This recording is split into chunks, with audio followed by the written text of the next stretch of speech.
I'm gonna fire the hips the way that I currently do it, and I don't think about doing this. I don't do any psycho moves. No, I'm gonna swing with tons of speed here without really trying.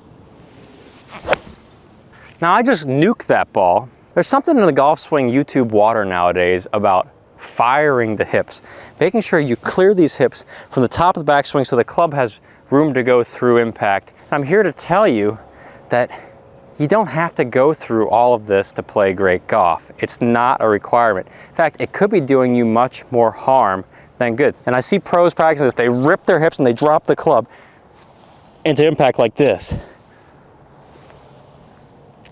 And my hips are as open as possible starting down. The club is falling into impact like this from behind.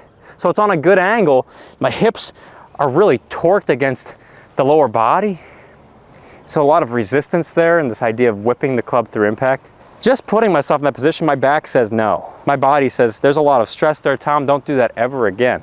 And one of the big problems with people destroying their lower backs, you look at Natalie Gulbis and Neiman and then Zalatoris, there's this trend. Rip the hips, and then you see like the shoulder angle is practically vertical. So they're going from here and then going like this. So the hips are really turned and the shoulders down. Now what in the world is that trying to accomplish? Hey, remember that there's that guy who makes the memes of people doing really simple things the hard way? And I think about this guy every time. He's like here, there's a person pouring milk weird out of a carton, and he's like, just pour the milk. Or there's someone trying to open a door the hard way, and he's like, just open the door. Well, it's the same thing in golf. Why do these things if they, one, lead to injury, two, it's not necessary? My hip's clear, but I don't think about having to do all that because I don't need to. I don't need to get the club shallow by turning the hips this way. No, I can shallow the club other more body-friendly ways, and that's why I talk about my Saguto.golf online golf school. How to have a more body-friendly, powerful swing instead of doing this stuff that's gonna kill your back. Actually, I've taught several people how to get out of this back pain problem because they were having back pain at 18, 16. You shouldn't be having pain at those ages. Now imagine what happens at 40. You're gone. You're not even gonna make it to 40. I'm gonna fire the hips the way that I currently do it. I don't think about doing this. I don't do any psycho moves.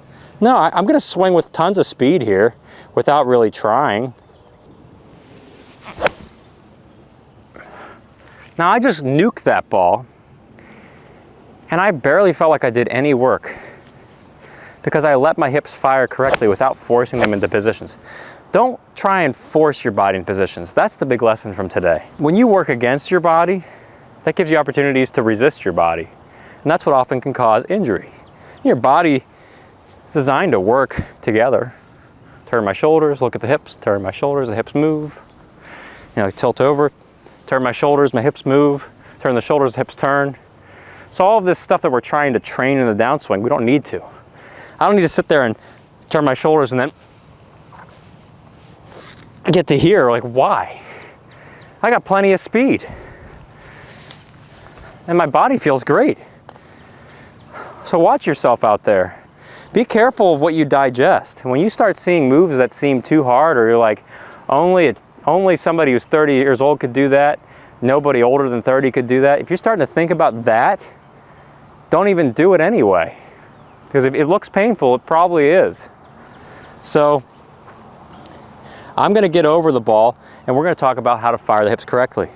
I just showed you a little snippet. You're gonna take the shoulders and you're just simply gonna turn them. And then you're gonna let the hips go along. And the best way to figure that out is turn the shoulders and let the hips move. I'm just turning my shoulders and the hips are moving. I do the same thing in the downswing. Check this out. Turn my shoulders back, the hips turned. Turn my shoulders through, the hips turned.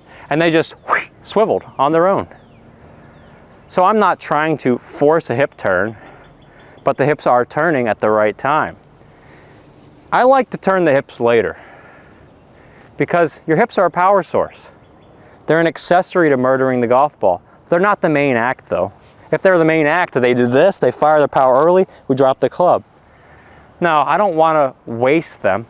I'd rather use them like Freebird. The solo is at the end. So I'm gonna let my hips wait and then fire them late.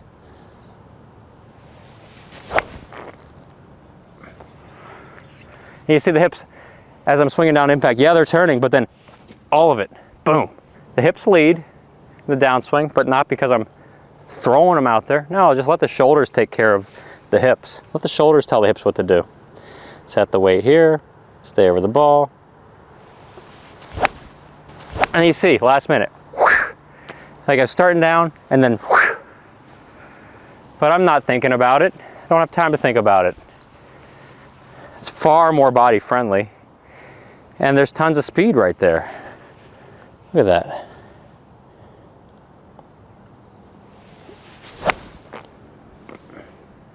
It is just mashed central. There's some great discussion going on in the SagutoGolf online golf school about how to fire the hips. And it's kind of challenging the mindset of a lot of people is, hey, you must fire your hips, man. You can't hit the ball well. It's like, okay, yeah, I fire my hips, but I fire them later. Is that okay? Who cares? You like the speed? You like the sound? Yeah, I'll fire them later. I don't think about firing first. I want to play Freebird at the end. I don't want to start the song with the solo.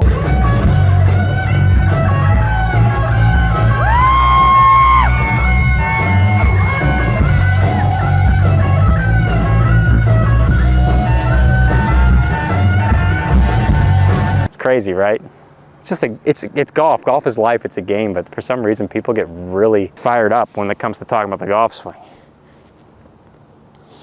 This is your life. It should be body friendly golf.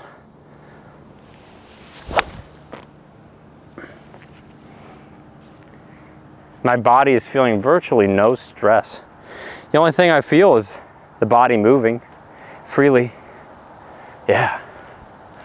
So if you see stuff that looks like it's shredding the back, and when you try these positions, you really should just put yourself there, try it out. My first indicator of this not being a good idea was watching one, Zalatoris shred his back, two, trying to put myself in this position and feeling my back. And then just telling yourself, let's do that with 100 miles an hour of swing speed on our body and see what happens. So I'll see you on a future episode. Thanks for tuning in.